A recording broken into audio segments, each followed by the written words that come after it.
This video will give you an overview of the steps to grant read-only access to your AWS account. Reach us via live chat icon or our support email. Log into your Amazon AWS account as an administrator. Find IAM from the security section. Once here, click on Roles, then click on the Create Role button and select another AWS account box. Tab over to SoftwareWorks site and copy the account ID text and paste it here. Then click on the Require External ID checkbox. Tab back over to SoftwareWorks site and copy your unique external ID.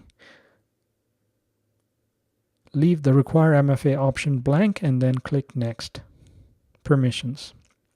Now search for the policy to attach called Read-Only Access.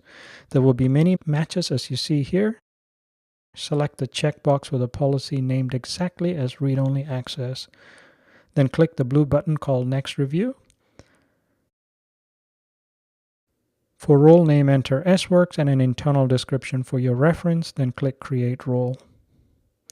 Now select the role you just created called SWorks and copy your ARN text and paste that into the SoftwareWorks tab.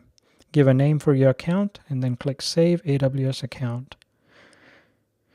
If you've done these correctly, this will spawn the discovery of AWS resources in your account, and this can take a minute. If you have any questions at any time, please contact us via live chat or via email. Thank you.